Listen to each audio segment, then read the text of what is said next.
Saudi यहूदी भाई भाई, ऐसा कई मौके पर साबित जो है सऊदी क्राउन प्रिंस मोहम्मद बिन सलमान ने किया है। और मुझे मालूम है कि ये अल्फाज, ये खबर कुछ सऊदी समर्थकों को चुभने वाली है, पर कई मौके ऐसे आए हैं जहां पर साफ तौर पर यह तो बता दिया है सऊदी क्राउन प्रिंस ने कि उनका दिल तो इजराइल और अमेरिका के साथ है, पर उनकी जुबान जो है वो सिर्फ फलस्तीनियों के साथ है। जहां सवाल ये खड़ा होता है कि आखिरकार क्यों बार बार ऐसी हरकतों को सऊदी अरब द्वारा अंजाम दिया जाता है, जहां एक बार फिर ऐसा ही किया गया, जहां इराक के कर्नल को गिरफ्तार सिर्फ इसलिए कर लिया गया कि उसने मक्का मस्जिद में जा करके नसरल्लाह की शहादत के लिए दुआ मांगी, उनकी मागफिरत के लिए दुआ मांगी, और इस्लामिक रेजिस्टेंस जो इजराइल अमेरिका से भिड़ा हुआ है उनकी जीत के लिए दुआ मांगी। और सिर्फ इतना ही करने पर उमर निजार को गिरफ्तार कर लिया जाता है, इराक के कर्नल जो सवाल खड़े करता है। तो वहीं दूसरी तरफ अमेरिका के साथ $2 बिलियन का निवेश सऊदी द्वारा किया जाता है, जहां आप पहली खबर खास तौर पर देख सकते हैं कि सऊदी सिक्योरिटी अथॉरिटी ने कल इराकी कर्नल उमर निजार को गिरफ्तार कर लिया जब वो उम्रा अदा कर रहे थे। किंगडम की पब्लिक ने उन्हें स्टेट सिक्योरिटी कोर्ट में भेजने का फैसला भी कर लिया। उन पर आरोप है कि उन्होंने मक्का की ग्रैंड मस्जिद में हिजबुल्लाह चीफ के नेता सैयद हसन नसरल्लाह के लिए दुआएं करके आतंकवाद भड़काने का जुर्म किया। सऊदी में सिर्फ इसलिए गिरफ्तार कर लिया गया। मक्का में उम्रा के दौरान इराकी कर्नल उमर निजार को सऊदी सिक्योरिटी एजेंसीज ने गिरफ्तार किया। इसका खुलासा खुद शफक न्यूज एजेंसी के हवाले से किया गया। यहां बताया गया कि सऊदी अथॉरिटी ने निजार को हिरासत में लेकर उनकी जांच के लिए उन्हें स्टेट सिक्योरिटी एजेंसी को सौंपने का फैसला कर लिया है। सिर्फ नसरल्लाह के लिए दुआ मांगने पर उमर निजार को, जो इराकी रैपिड रिस्पांस फोर्स के अधिकारियों में से एक हैं, उन पर गंभीर आरोप भी हैं। उन्होंने दीन केर में हुए ओलिवा ब्रिज नरसंहार में हिस्सा लिया।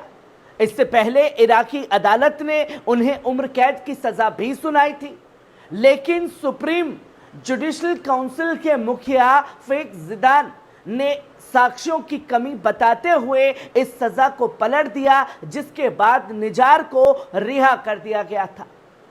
इस फैसले से इराक में भारी विवाद खड़ा हो गया था और 26 जून 2023 को दीगर एक न्यायिक स्रोत ने यह बताया कि अल जैतून पुल की घटनाओं के लिए निजार को उम्र कैद की सजा दी गई थी, जो इराकी पैनल कोड की धारा 406 के तहत दी गई थी।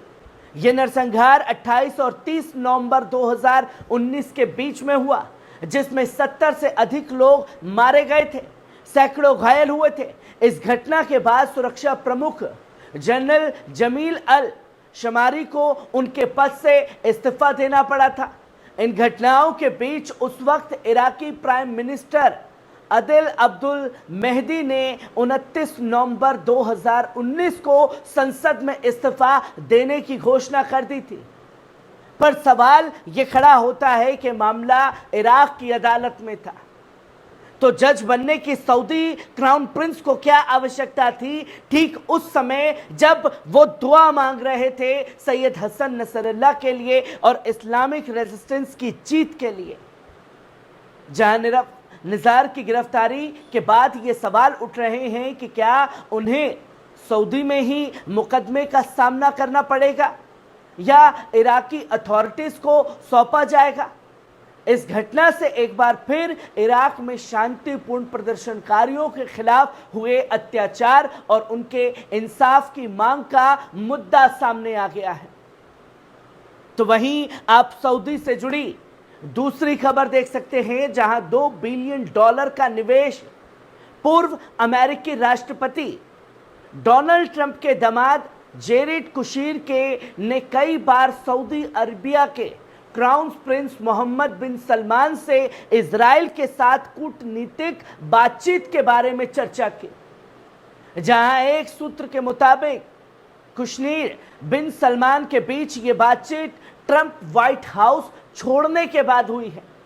हालांकि इस बात का खुलासा नहीं हुआ कि ये बातचीत गाजा में जारी खतरनाक जंग से पहले हुई या बाद में, जिसने अब तक 41,826 फिलिस्तीनी शहीद हो चुके हैं और लगभग 1 साल से ये जंग जारी है।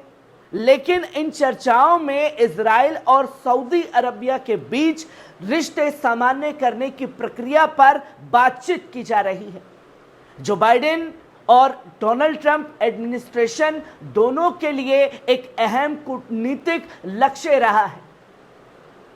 जहां डोनाल्ड ट्रंप के दामाद कुशनीर, जो 43 साल के हैं, उनका सऊदी अरबिया के साथ करीबी रिश्ता है।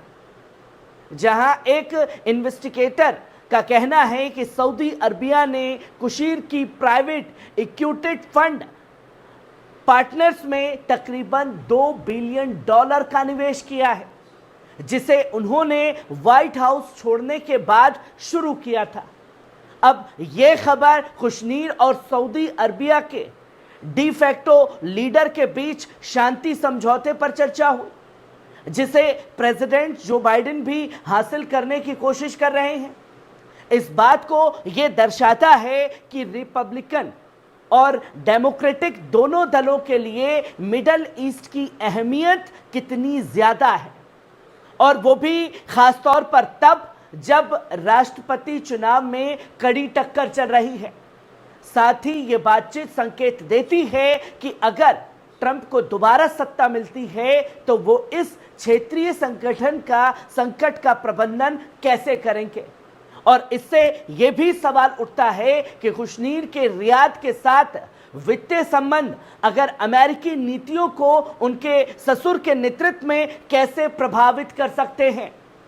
ये तस्वीर है और ये चेहरा है सऊदी क्राउन प्रिंस का, जब बम गिराए जा रहे हैं मजलूम गाजा के लोगों के ऊपर, तो सऊदी में हेवन नाइट पार्टी रखी जाती है।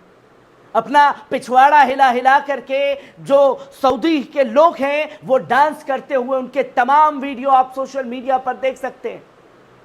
जब गाजा में नरसंहार चल रहा है तब जाकर के $2 बिलियन से ज्यादा का निवेश किया जाता है अमेरिका के साथ में।